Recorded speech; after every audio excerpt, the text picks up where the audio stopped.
Welcome back to Wake Up America. I'm Alex Kramer. It's now time to get caught up with some rapid reactions. Well, the 39th President of the United States, Jimmy Carter, has entered hospice care at his home in Plains, Georgia at the age of 98. Now, a statement released by the Carter Center confirmed yesterday. After a series of short hospital stays, former U.S. President Jimmy Carter decided to spend his remaining time at home with his family, and they asked for privacy at this time. Though he lost his second term to Ronald Reagan, this paved the way for his work outside the Oval Office. Him and his wife, Rosalind, opened the center in 1982, and his work there garnered a Nobel Peace Prize in 2002. He also had a decades-long relationship with Habitat for Humanity, still seen helping build houses even in his old age. Now, the news garnered plenty of messages of support for him and his family pouring in from every direction. Habitat for Humanity CEO Jonathan Reckford tweeted out this: "We pray for his comfort and for their peace, and that the Carter family experiences the joy of their relationships with each other and with God in his time."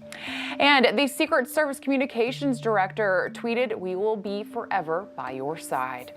And then his grandson, Jason Carter, saw his grandparents and said they are at peace.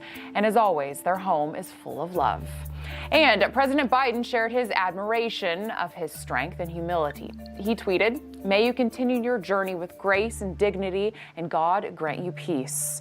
Even everyday Americans shared stories of the president. Now, this video circulating of him flying commercial, shaking everyone's hands. And of course, we wish the former president and his family comfort and peace during this time. Rob? And absolutely. Alex Kramer, thank you for the update there. For more on this, let's bring in presidential historian and Reagan biographer Craig Shirley.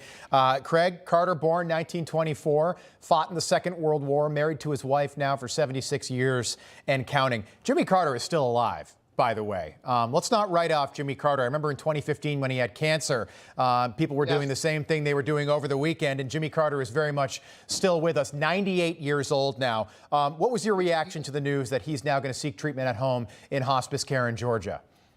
Well, certainly, Rob, wish him well. And I think you're right. Exactly. I remember when he was diagnosed with cancer and there was a rush to judgment. We don't know if he's, how long he's going to last. He's a tough old guy, and but my immediate thought was that well he didn't have a successful presidency. He had a very good second act, defying the common phrase there are no second acts in America. He did have a very good second act with his humanitarian work, with his Habitat for Humanity, right? Winning a Nobel Prize. So many other things he did in his post-presidency. He was really the model. He was probably the best post-presidential president we've ever had. Yeah, you think about the malaise speech. He never once used the word malaise in that speech. No. Ronald Reagan. No, the media. Yeah, Ronald Reagan beating Carter soundly in 1980. Say what you want about the Carter years in the White House. Has he had the best post-presidency in American presidential history, 40 years and counting now?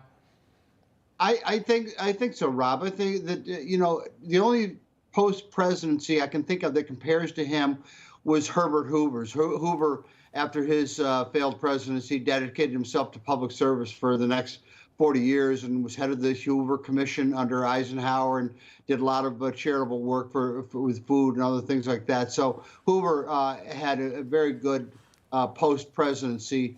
But Carter's, I suspect, is a little bit better. And I think also that history is going to be very kind to Jimmy Carter. What did Carter do well while he was in the White House? You look at inflation right now. Okay, can you talk about that? They were negotiated at Camp David. Take us through that. Yeah, that's right. Yeah, he deserves the lion's share of the credit. He got Menachem Begin and Anwar Sadat at Camp David, and he basically held them under house arrest for I think 11 days until they hammered out a peace treaty that is still lasts to this day between Egypt and Israel. And so that is something to really be to commend Carter for. He was the driving force behind the success of the Camp David Accords. You look at the way that American voters react when something happens to an American president. If we don't have Watergate, and Richard Nixon, and then 2 years of Gerald Ford. Carter barely beat Ford, by the way, in '76. Do you think we ever get this obscure governor from Georgia in the White House? That's such a great question, Rob. No, we don't. He was the byproduct of disdain for Watergate and the crying need for an outsider to Washington politics. He filled the bill. You know, remember in '76, he didn't run as a liberal. He ran as a pretty conservative. In fact, he got to the right of Gerald Ford on some issues like Alexander Solzhenitsyn and other issues like that. So Carter was also on, wearing Christianity. You remember he was the Bible-thumping Baptist. Yep. And Ford was much more liberal or libertine, mostly because of Betty Ford. But he got to Ford's right on some significant issues, and so he was not your run-of-the-mill Democrat. Yeah, the peanut farmer with the toothy grin. His opponent in 1980 also had a winning grin, the Gipper, Ronald Reagan. Yeah. I thought this was fascinating. Carter and his team were actually happy when Reagan was nominated by the Republicans in 1980. Tip O'Neill, famous Democratic Speaker of the House in the 80s, said that was one of the biggest mistakes that the Carter team made, was underestimating Ronald Reagan in 1980. You know, I wrote a book, as you know, Rob, on the 1980 campaign, and I explore this issue.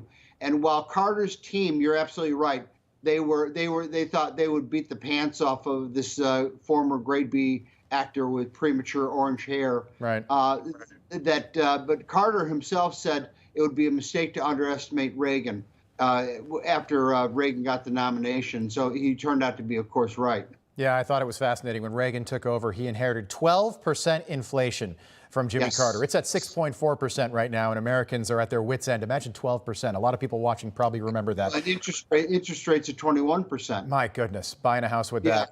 All right. And high unemployment. Yeah. But that's the thing. That's the other byproduct of the Carter administration, was the unfortunate phrase stagflation, which was coined. And it took Reagan 2 years to drag us out of that. Craig Shirley, I'm sure we will pick up this conversation. We are wishing President Carter the very best as he seeks treatment at home. Craig Shirley, thank you.